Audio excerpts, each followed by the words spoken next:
Dear David, welcome. Welcome to our Friday podcast here in Vancouver, and we are Vancouver community, Russian community, Alexander technique teachers, yoga, salsa, so many people. Thank you very much for taking out on our invitation and joining us today, David. Yeah, Welcome. thank you very much. So Dr. David Hanscom is orthopedic surgeon. And David, I understand that you lived in Seattle for many years. In I lived in Seattle? Seattle for over 30 years. I practiced spine surgery since 1986, and I left my practice in 2019, really to pursue this, practice of getting chronic pain concepts into public awareness at full time. And it turned out in spine surgery, we're actually operating on anxiety, which really doesn't work well. That's a surprising turn of a conversation.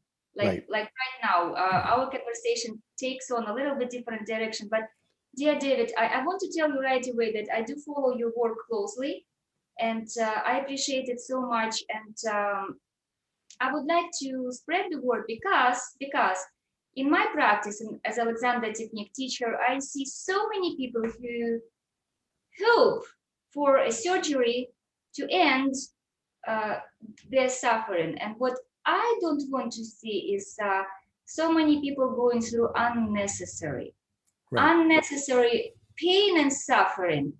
And let me reiterate once again, we are not talking here about acute injury, about acute trauma, because then surgeons are lifesavers. We are talking about chronic nagging back pain.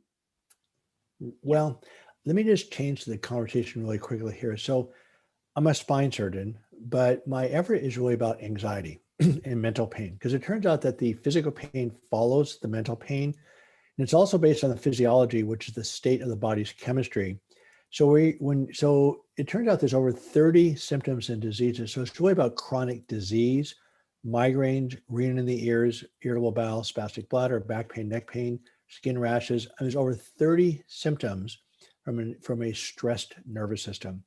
So to me, it turns out that the mental pain is a bigger problem by far, because it turns out that anxiety, what we call anxiety, is actually inflammation. And so that same inflammation that causes anxiety is the same inflammation that causes chest pain, neck pain, and back pain. So you take the tissues in your back, the muscles, tendons, and ligaments, and they become inflamed. Guess what? Your brain is also inflamed, and so you feel anxious. So when I give my patients a choice of getting rid of their pain versus getting rid of their anxiety, almost everybody wants to get rid of their anxiety. That's what's intolerable. It could be a very uncomfortable sensation, anxiety, Right. I guess by itself, or I mean, sometimes it's provoked by a very real, very serious challenges in life. And Serious what in life? challenges Yeah. in life. Well, but see, the biggest challenge, believe it or not, I mean, what I have found out the hard way is that when patients come into me with their back pain, we'll go to back pain again for a second. I just have to ask them a simple question, what's going on? How's life?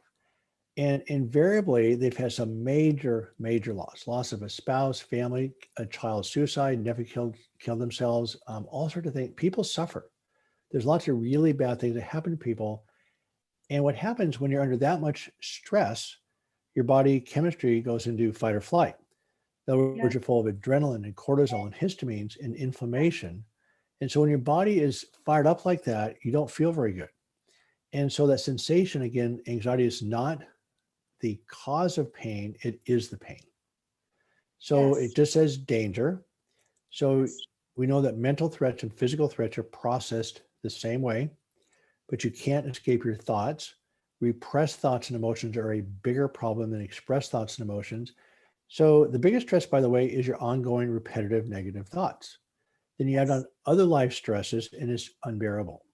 So what I found out for over the years, I was used to be very aggressive surgeons. People think that's always a structural reason for your pain. And so for acute pain, if you stub your toe or break a leg or whatever, easier to acute see. pain, pardon? it's just easier to see the connection in that case. You stub your toe, you know what's causing that pain, right? So that's acute pain, but that is completely different than chronic pain. It's not the same thing. So chronic pain is neurological, whereas acute pain means the pain receptors were stimulated. Your brain says danger. You move away from the source of the pain, and the problem solved. So acute, what we call nociceptive pain, is necessary for survival. It's a gift. But chronic pain, the entire system is simply short-circuited. It's not connected to the reality, and it's not connected to the environment anymore. So you have this pain system that's out of control, out of whack. It is a neurological issue. It is not a structural problem. I understand, David. So in this case, it seems like a body or an organism is misreacting, like people dealing with real challenges, like you say, like death of a spouse or something else, and then on top of that, a body is producing this, let's say, inflammation, like Right. this or exaggerated response, and it seems like it's not adequate response. It seems like for the person who is already going through so much, it's even harder to deal. But at the moment, we're just stating what is. At the moment, we're just dealing with what you call a diagnosis in doctor's terms, right? Like, Well, but see yeah, that is the diagnosis. the diagnosis. So I've started a movement called dynamic healing. So there's three parts to staying alive. One of them is the input. The second one is your nervous system, and the third one is the output. So your body is designed to stay in a state of safety or threat. So you're either neutral or safe most of the time. Is how you function and stay alive. And when you're in safety, it means you're building up energy reserves. So when threat comes along, you can deal with it. So Yeah. when a threat comes along, you deal with it. It's called threat physiology. Again, adrenaline, cortisol, the fight or flight response. And it's necessary to stay alive. But what happens, people are under sustained threat physiology, and it starts tearing down their bodies. And Yeah. so the output is one part of it. The nervous system, if it's calm or hyperactive, if it's hyperactive, it takes less stress to set off this chemical response. So the goal is neutral or safe physiology. You want to stay out of the threat physiology. But if your nervous system is hyperactive, then it takes less stress to set this off. But the final part, the input, is your stresses. So when your stresses overwhelm your nervous system, you go into threat physiology.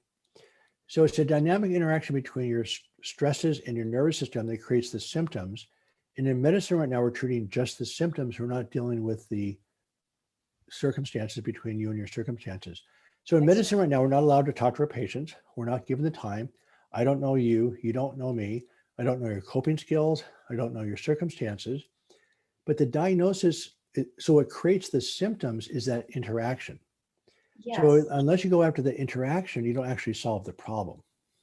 Yes, dear David, but we're not blaming anybody in this interview. I mean, doctors are also human beings, right? And they are at times overwhelmed with their work, with their challenges, with how many people they have to deal with to help. So, Well, I'm not blaming the doctors, but I am blaming the business of medicine. The business of medicine has kidnapped us. So we're simply not allowed to talk to our patients. Yeah. We're actually, I can tell you multiple colleagues of mine that have been fired because they actually take the time to talk to their patients. So the business of medicine has become really challenging. And how can I solve your problem if I don't know who you are? If I don't know the problem, how do I solve it? Or how do I help you solve it? I can't. So we're treating just symptoms randomly, which can't work, and it doesn't work. So anyway, the bottom line is chronic pain is among many chronic diseases that happen from a very fired up threat physiology or stress chemicals. And the way you solve the problem is that there's ways simply to drop the stress chemicals down. So it's self-directed, it's inexpensive. And so, by the way, your exercise in yoga actually works on the central nervous system part of it. In other words, you decrease your activity with those exercises. I certainly hope so. And dear David, I have experienced that in my life. I mean, the effect of, I mean, not only yoga, dancing, bachata, salsa, Alexander technique, anything that helps me to kind of slow down that overactivity, because Right. by my nature, I am a kind of fast responder. I know that about myself. So those things help me a lot. But yeah, when I started to follow your work, one of the reasons is that you did point to the factor that those aches in the body, spines, muscles, joints, all of them might not be and often are not structural damage. And this is what many people cannot see. And this is where the danger is, that once they start to go on that path of fixing the structural damage, they do fall into the hands of doctors, surgeons who will perform the surgeries. They will, because it's their job, because they are in their office and this is what they know. But we know now that oftentimes, unfortunately, it doesn't fix the chronic pain. Well, probably 90% of symptoms are not structural. They simply are Wow. not. Wow, 90%? Yeah. 90? 90%. Right. Because I mean, if you have a headache, you can't see it, but headaches are certainly real. You get these skin rashes popping up all over your body. You can see the rashes. What are those from? There's no structural problems there. So what it is your body's reaction to adrenaline, cortisol, and inflammation. So when your body's inflamed, every organ responds in its own way. So it affects the kidneys, the liver, the brain, the blood flow, the blood pressure. There's a disease called POTS syndrome, where you stand up and your blood pressure drops, where your body's not regulating very well. Again, it's the whole stress physiology is off. So let me ask you a different question. When people use the word stress, they think in terms of psychology, right? Yes. Yes. Stress is, they think, well, stress is something in the head, mental here, like here. So let me clarify that. That might be the one message of the podcast today is that, look, Yes, please. so stress is a threat. Okay. Something threatens you and you have to take action to avoid it. Okay. So is that a fair definition of stress? Yes. So stress is just a situation that causes a reaction. So the reaction is not psychological, it's your total body. Now, the only way your body knows it's a stress because you have sensors, eyes, ears, taste, touch, smell. So all of those are bringing in data at the same time. Your brain's taking that data and is saying, is this dangerous or is this safe? So unless your nervous system analyzes the data, you don't know what's going on. So the stress is a total body response. I'm sorry, what you're feeling is a total body response to stress. It is physiological. It is not psychological, period. Yeah. That makes sense? It totally makes sense. And now I know, after basically studying it for so long, that, for example, I wake up in the morning and, well, my shoulder hurts. And I start to worry about that right away because, well, I'm a yoga instructor and my livelihood depends on that. Right. And I start to think, what have I done wrong? Have I done many push-ups, too many push-ups? So I go onto that cycle, which only increases my shoulder pain. But with time, I learned to admit there, like a doubt, a thought that maybe, just maybe, I'm overstressed. Maybe something worries me that I don't want to think about right now. And my shoulder takes that for me.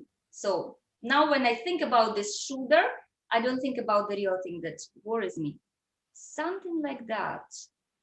So, well, again, the process is simple but complicated. In other words, no part of here's the deal. Okay. So we're going to take this word anxiety and use it as a description of a fight or flight response. In other words, your body responds to danger, you feel agitated. That's what we call anxiety. So it's just a description of your body's chemical state. It is not psychological. It's not psychological. Okay. Right. So it's designed to be unpleasant because it forces you to take survival action, because the species of creatures that ignored that cue didn't survive.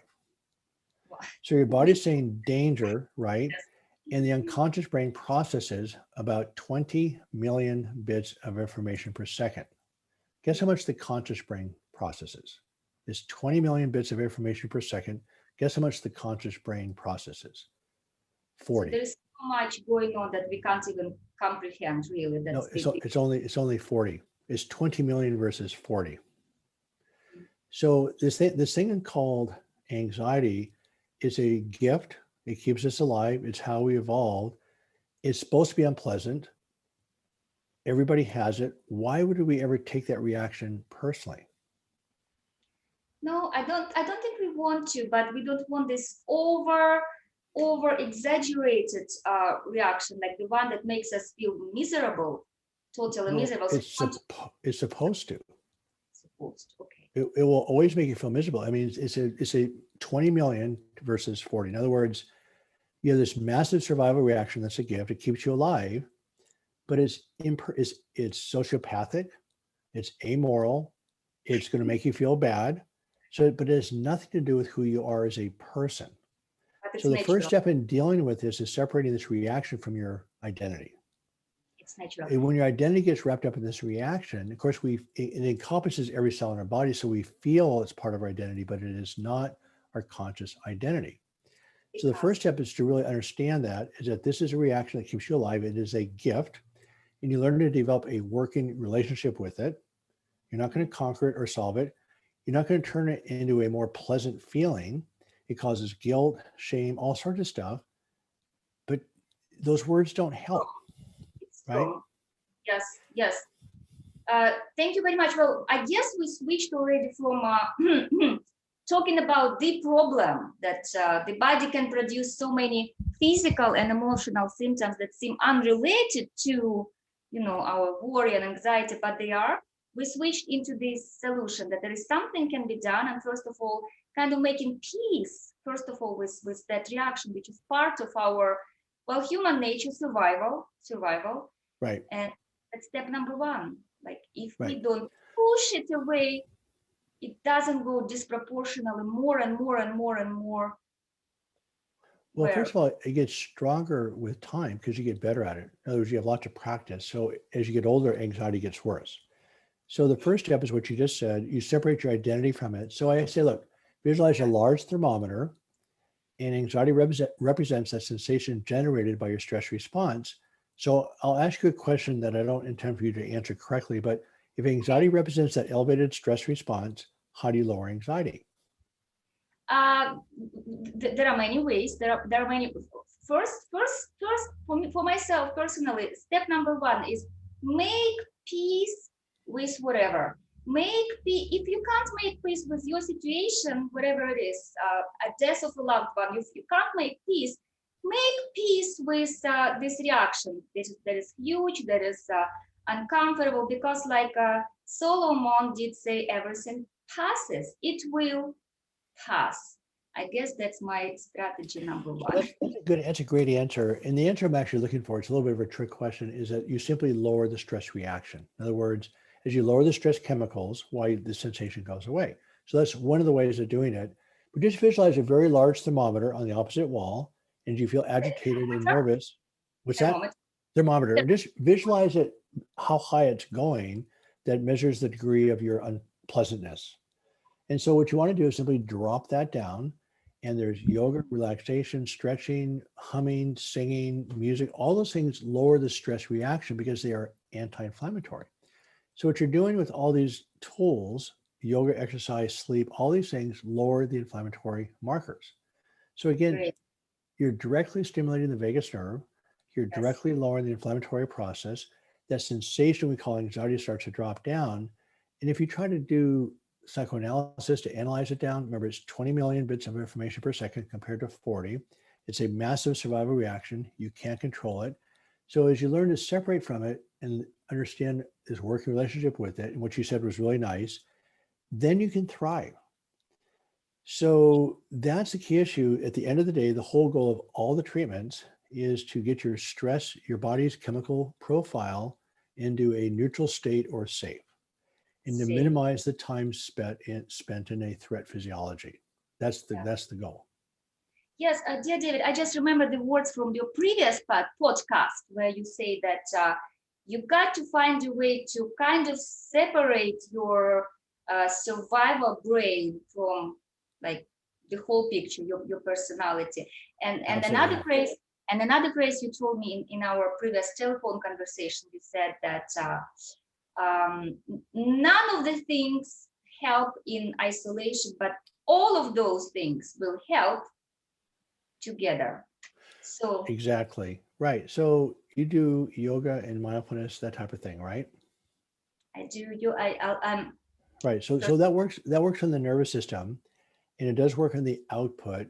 And it also changes the input. In other words, this is a powerful process. And so, for instance, let's say you're doing yoga and mindfulness, but you're not sleeping. Okay. You got to do it. You have to do it all. So sleep counts, the stretching helps, exercise counts, and anti-inflammatory diet counts. So all of them count, but they don't work by themselves. And each Mhm. person's different. So each person has a different set of issues. And so you have to take control yourself, figure out what your issues are, and then you methodically just address each one. And as you start to systematically address the issues, pain goes away. I mean, chronic pain is a solvable problem.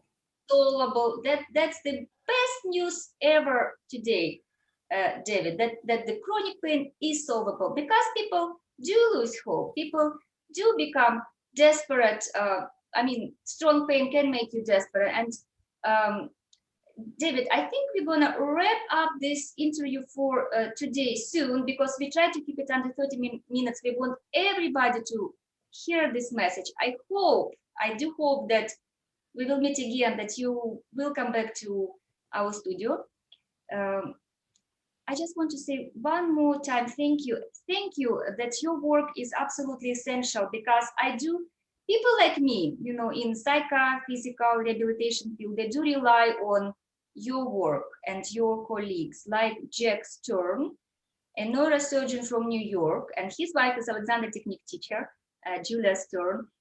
So I have this book here and I bought like 6 copies, and basically I give them away to read because this is what I hear. I hear people saying that, well, my back been hurting for a while. I just do the surgery, and I'll be done with that. And Jack describes in this book that unfortunately with chronic pain, this is not the reality in most cases because people do go for multiple surgeries, and people do get the diagnosis of failed back. And Right. then and he's actually kind of angry in this book. He says that we did create a factory and medical system failed our people, but this is Well, not the there is not one research paper, not one in 60 years that says back pain surgery works for back pain, not one. Mhm. And as you know, I do this little exercise called expressive writing, which has been documented in over 1,000 research papers says that expressive writing works. But I was never taught that. So there's very, very simple interventions that are actually very effective. And so, yeah, back surgery simply does not work for back pain. Yeah, David, we wish you health and energy and inspiration to continue your work because we do rely on you. We want less unnecessary suffering. And Right. even with this podcast, I mean, it's great message that chronic pain is solvable. That guys, when you happen to have this, long-standing chronic pain, surgery is not the first resort. Explore, explore, explore, study, educate yourself, and be your own advocate when you deal with chronic pain. There are so many resources. There are so many great people, surgeons, who are here to help you, lower your stress response. This world is great. Right. David, thank you so much for coming out. Yeah. Thank you. No, I enjoyed it. Nice meeting you. I hope to see you again. Good luck with. Okay. Thank Great. you. Thank you. Thanks. Bye.